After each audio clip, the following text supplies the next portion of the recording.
Hello guys, so how are you all? I hope you all must be fit and fine. So what we have done in last session, I think we had completed array topic and we had also done lots of programs on array. So today we are going to discuss new topic that is switch case statement. तो आज हम switch case statement के बारे में पढ़ेंगे कि वो क्या होता है, क्या काम होता है switch case का, किस लिए वो यूज करते हैं. So we will see whatever types of are there. We will go through it. So, and we had once again, we had completed array topic. If you want to do more programs, then I will provide you a link in my description. So please go through this. You will find out many programs of array or whatever types of topic are there in C. You can find it many types of program. So please go through this link. And so, can we start this topic switch case? So let's start. So first of all, we will open my uh, PDF that I have written, handwritten. So मैं open करूँगा इसे open करूँगा. यहाँ पे मैंने download कर लिया और ओपन किया. तो ओपन करने के बाद में देखते हैं कि स्विच स्टेटमेंट क्या होता है. तो स्विच स्टेटमेंट क्या है? The switch statement is an alternate to if ladder statement which allow us to execute multiple operation for the different variables. Multiple for the different possible value of a single variable called switch variables. मतलब जो switch case है वो एक alternate है if else या फिर if leather statement के. Switch case एक ऑल्टरनेट है, अपोजिट है, इफ एल्स स्टेटमेंट के अपोजिट है, जो कि उस मल्टीपल ऑपरेशन को एग्जीक्यूट करने के लिए डिफरेंट पॉसिबल वैल्यू में एक सिंगल वेरिएबल में अलाउ करता है, जिसको हम स्विच वेरिएबल कहते हैं. ठीक है. Here we can define various statements in the multiple cases for the different values of single value variable. यहाँ पे हम बहुत सारे कई तरह के वेरियस कई तरह के स्टेटमेंट को डिफाइन कर सकते हैं मल्टीपल केसेस में डिफरेंट वैल्यू के साथ, जो कि एक सिंगल में है फॉर अ सिंगल वेरिएबल के लिए. ठीक है. इसका सिंटैक्स देखते हैं क्या होता है. स्विच एक्सप्रेशन ब्रैकेट में एक्सप्रेशन, जैसे इफ में होता है ना कि कंडीशन, इफ में ब्रैकेट में कंडीशन होता है, तो वही सेम केस इसमें हमारा एक्सप्रेशन कहेंगे. क्या एक्सप्रेशन है? ठीक है. Switch expression curly bracket open. Now अब हमें केस लेना है, क्योंकि कुछ कुछ समय क्या होता है कि हमें बहुत सारे केस मिल जाते हैं कि ये होगा, ये नहीं होगा, ये दूसरा चॉइस हो सकता है, इसके अलावा भी और कुछ हो सकता है. तो उस केस हम स्विच लगाते हैं, स्विच का यूज करते हैं, स्विच केस. तो केस मेरा वैल्यू वन हो गया, केस वन. अगर मैंने किया या नहीं किया. ठीक है. किया है तो ये होगा केस वन, नहीं किया तो केस टू पे जाएगा. ठीक है.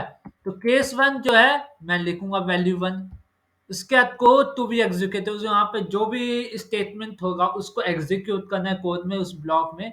उसके बाद हमें हर केस को लिखने के बाद ब्रेक लगाना है, क्योंकि अगर हम ब्रेक नहीं लगाएंगे ना, तो जो इसमें जो प्रोग्राम है वो मतलब कि वो एक ही बार में सभी केस को पढ़ लेगा. मतलब वो एक ही बार में सभी केस को वो देख लेगा, उसके बाद आउटपुट में प्रिंट कर देगा. वो एक-एक करके नहीं देखेगा, वो एक ही बार में कर देगा. मतलब एक ही बार में पूरा देख के उसको आउटपुट में प्रिंट कर देगा. तो उस केस में हम ब्रेक लगाना चाहिए, क्योंकि ब्रेक जो होता है वो हर केस को तोड़ता है. हर केस को तोड़ता है. जैसे मैंने एक केस लिया, तो मुझे दूसरा भी केस लेना है. एक केस लिया तो उस केस को कंप्लीट करने के बाद उसको मेरे को तोड़ना है, तभी तो मैं सेकंड केस पे जाऊँगा. So in that case, I use break statement. Sorry, break uh, statement. Whatever I say. ये एक जंप स्टेटमेंट होता है, वो भी हम देखेंगे. जंप भी क्या होता है, पहले स्विच पहले तो उसका जंप भी देखेंगे क्या होता है. जंप में भी होता है बहुत कुछ. ये भी हो गया ब्रेक. केस वैल्यू टू, फिर से again code to be executed, फिर ब्रेक, क्योंकि मैंने दो केस लिया है तो हर केस में हमें ब्रेक चाहिए. हर केस को तोड़ने के लिए तो ब्रेक चाहिए, तो इसलिए मैंने ब्रेक लिया.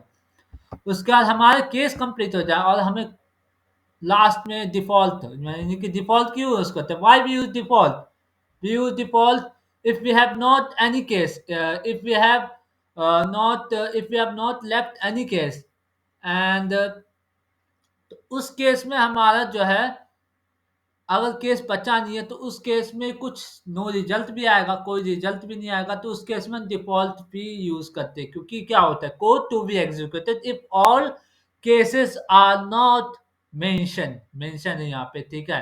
अगर ऑल केसेस में, सभी केसेस में, जैसे मैंने केस लिखा, उस केस में मैंने सभी को मेंशन किया, उसका दूसरा कोई व्यक्ति है वो मेंशन नहीं हुआ उस केस में, तो वो डिफॉल्ट के स्टेटमेंट में मेंशन हो जाएगा, वो डिफॉल्ट में मेंशन, क्योंकि हमने केस में डिक्लेयर ही नहीं किया।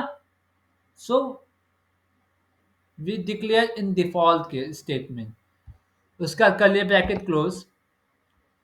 नाउ अब हमें क्या करना है, rules for switch statement in C language, इसका रूल्स क्या होता है, what is rules. So let's see. The switch expression must be an integer or character type. Switch expression integer में होना चाहिए या फिर कैरेक्टर टाइप में होना चाहिए, ठीक है। The case value must be N integer और कैरेक्टर कांस्टेंट, जो केस वैल्यू है वो या तो इंटीजर में होना चाहिए, इंटीजर मतलब कि नंबर में, या फिर कोई कैरेक्टर मतलब कि अल्फाबेट्स में। Third point, the case value can be used only inside the switch statement.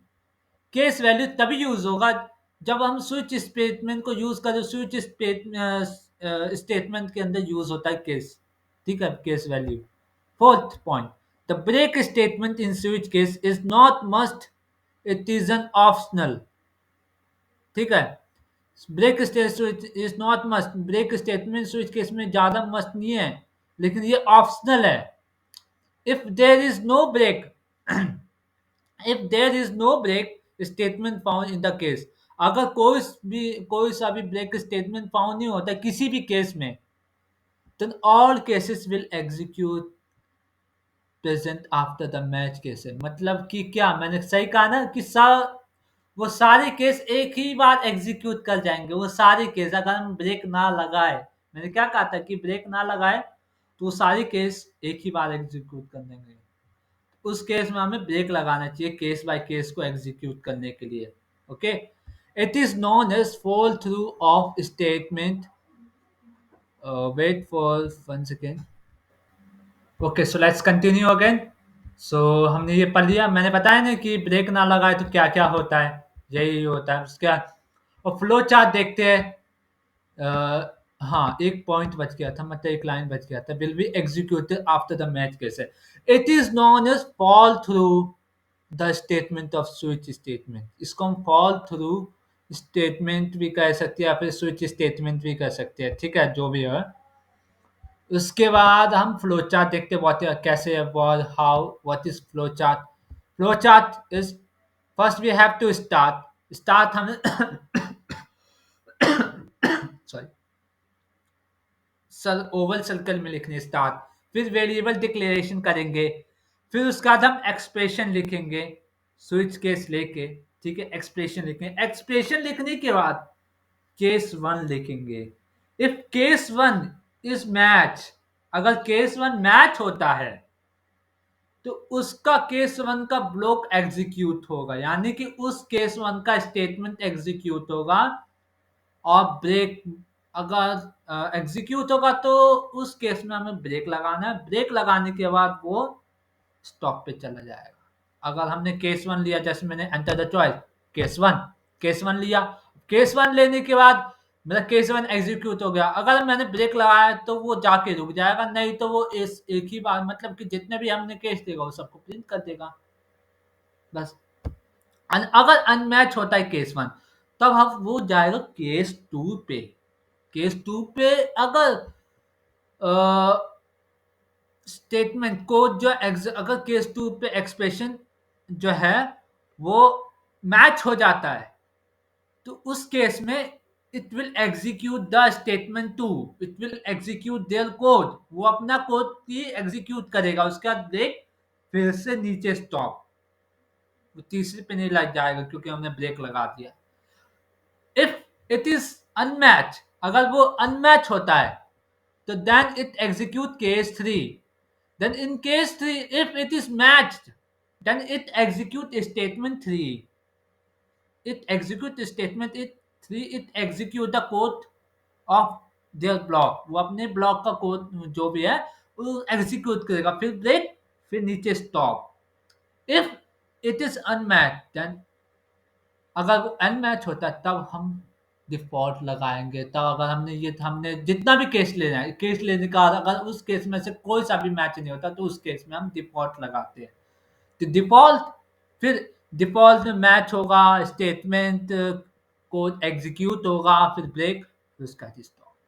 So that is the flow chart of this programme.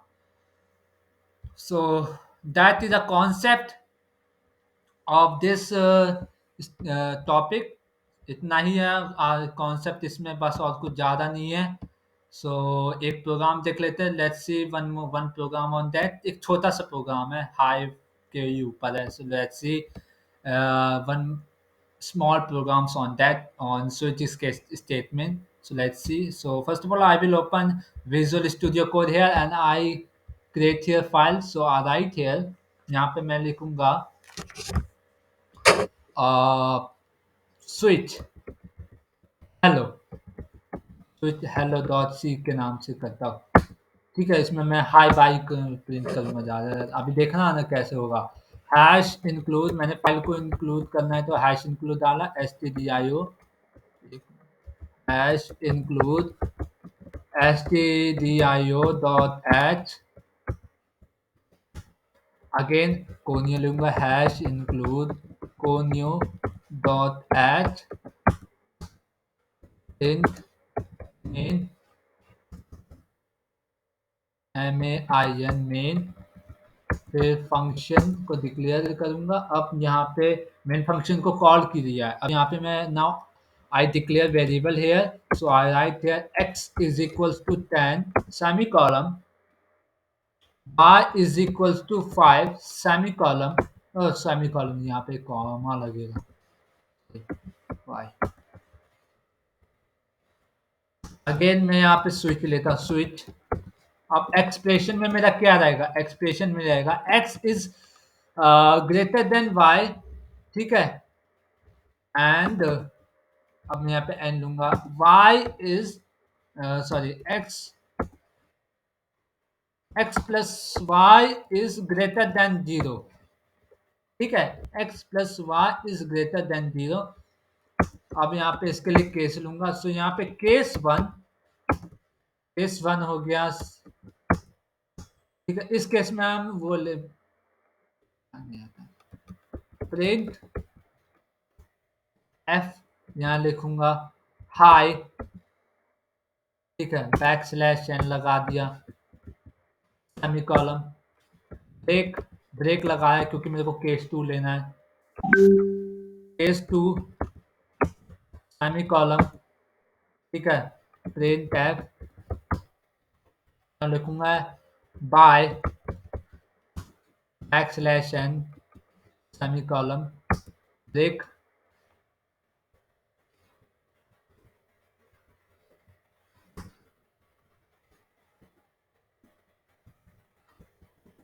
Break BREAK के ब्रेक. ठीक है, अब यहाँ पे मैं डिफॉल्ट केस लूंगा. डिफॉल्ट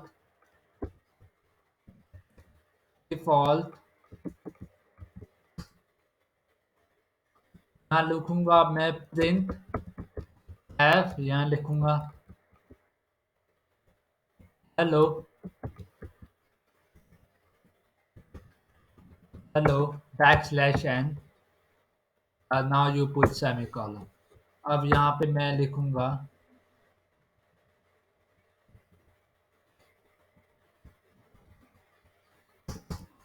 गेट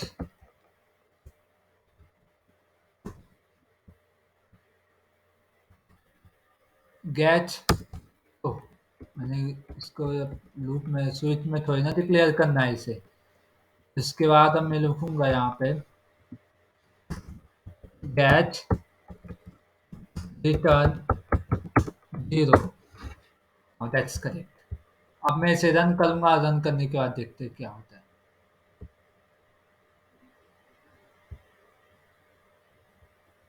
हाय प्रिंट हो गया।